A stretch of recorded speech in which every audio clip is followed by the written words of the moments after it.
গুরুত্বপূর্ণ সৃজনশীল নিয়ে এসেছি, যেটি বিগত বছরের বোর্ডে এসেছিল।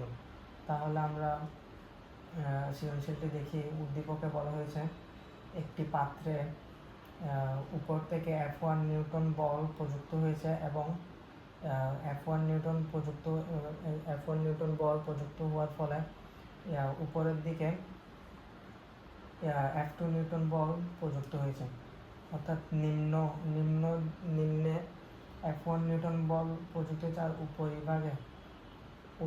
উপরিভাগে F2 নিউটন বল প্রযুক্ত হয়েছে এবং 4 সেন্টিমিটার স্কোয়ার দেওয়া আছে। A1 ছোট পিস্টনের ক্ষেত্রফল 4 সেন্টিমিটার স্কোয়ার দেওয়া আছে, আর A2 বড় পিস্টনের ক্ষেত্রফল 100 সেন্টিমিটার স্কোয়ার দেওয়া আছে, আর তরলের ঘনত্ব দেওয়া আছে 1260 কেজি মিটার পার কিউব। এখানে প্রশ্নে বলা হয়েছে বড় পিস্টনের 2.5 × 10⁴ নিউটন বল অনুভূত হলে ছোট পিস্টনে কত বল প্রযুক্ত হয়েছিল। তাহলে এখানে বড় পিস্টনে 2.5 × 10⁴ নিউটন বল অনুভূত হয়েছে। তাহলে ছোট পিস্টনে কত বল, অর্থাৎ কত বল প্রযুক্ত হয়েছিল,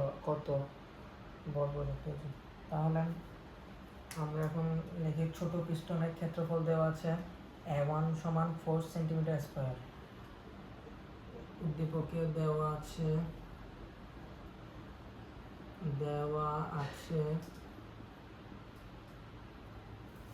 ছোট পিস্টনের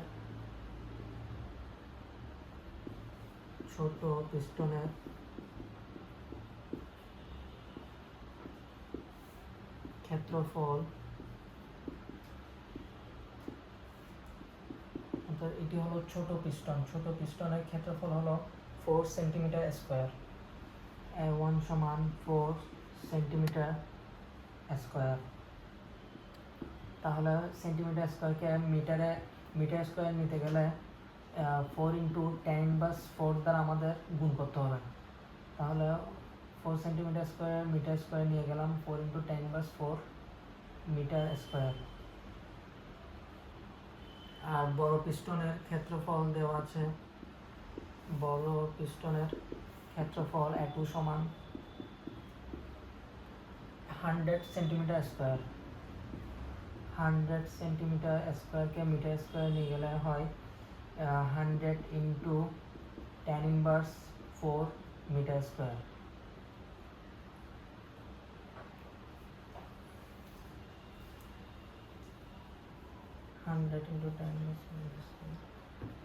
তাহলে বড় পিস্টনের প্রযুক্ত বল F2 সমান 2.5 × 10⁴ নিউটন।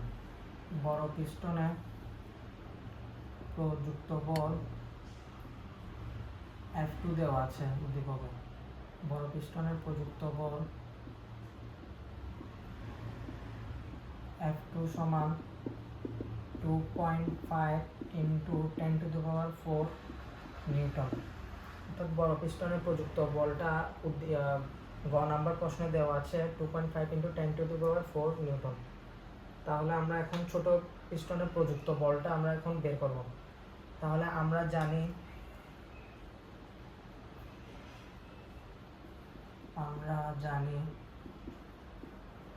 F2/F1 A2/A1, F2/F1 আর A2/A1। এখানে F2 মান দেওয়া আছে 2.5 × 10⁴ নিউটন, 2.5 × 10⁴ নিউটন। আর F1 এর মানটি আমাদের বের করতে হবে, অর্থাৎ ছোট পিস্টনের প্রযুক্ত বলটা আমাদের বের করতে হবে। আর A2 হলো 100 × 10⁻⁴, 100 × 10⁻⁴। আর ছোট পিস্টনের ক্ষেত্রফল A1 সমান 4 × 10⁻⁴।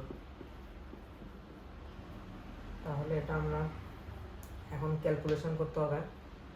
তাহলে ক্যালকুলেশন করে পাই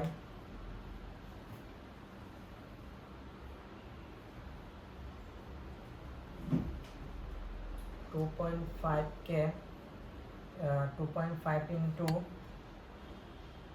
10⁴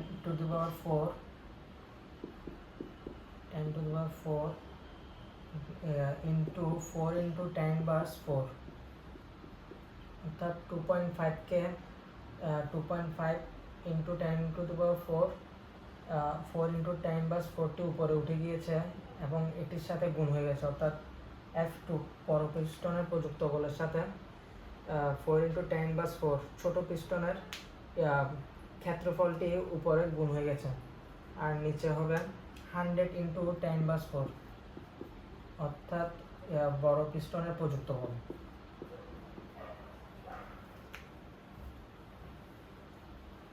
তাহলে আমরা ক্যালকুলেশন করে পাই F1 সমান 2.5 ইন্টু 10⁴ ইন্টু 4 ইন্টু 10⁻⁴ কে 100 ইন্টু 10⁻⁴ দ্বারা ভাগ করলে হয় 4000 নিউটন, 4000 নিউটন হয়। অর্থাৎ 2.5কে 100 দ্বারা ভাগ করলে হবে 2.5 ইন্টু 10⁻², আর এদিক দিয়ে 4 ইন্টু 10⁻⁴ কে গুণ দিলে হবে 4000 নিউটন। তাহলে আমরা পরবর্তী প্রশ্নটি দেখে গেলি। পরবর্তী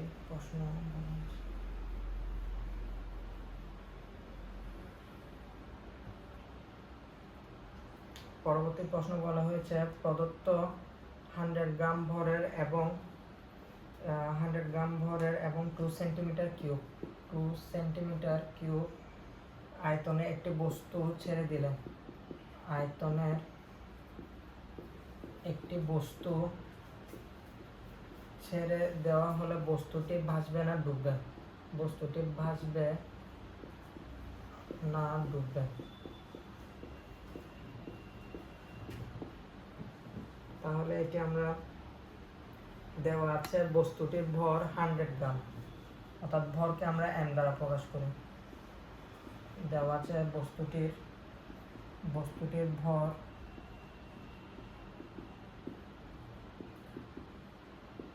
m হলো 100 গ্রাম।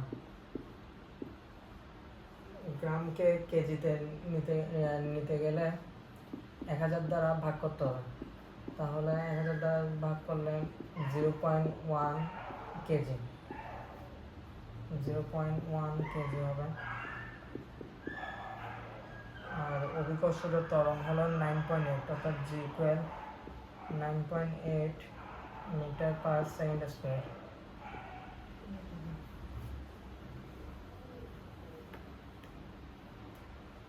Metre per second square. আমরা জানি বস্তুটির ওজন W = mg বলেন। তাহলে বস্তুটির ওজনের সাথে আমরা 9.8 গুণ করে দিলে হবে বস্তুটির ওজন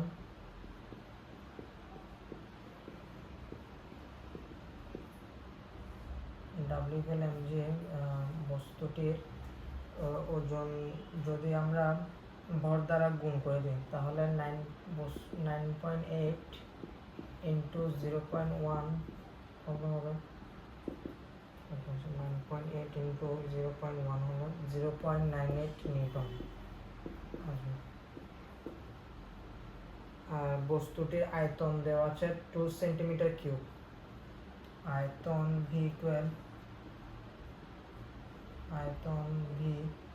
সমান 2 সেন্টিমিটার কিউব দেওয়া আছে। তাহলে বস্তুটি বলা হয়েছে বস্তুটি ভাসবে নাকি ডুববে? তাহলে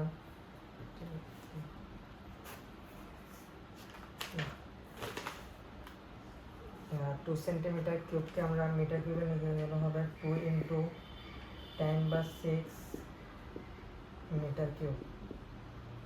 তাহলে বলা বস্তুটির তরলের ঘনত্ব দেওয়া আছে রো = 1260 কেজি মিটার পার 3। হলো বস্তুটির উপর তরলের প্লবতা। বস্তুটির উপর তরলের প্লবতা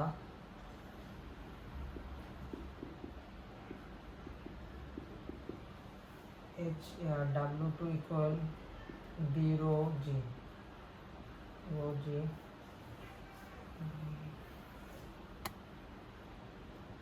অর্থাৎ 2 ইন্টু 10/6 ইন্টু 1260 ইন্টু 9.8 করলে হবে 0.025 নিউটন।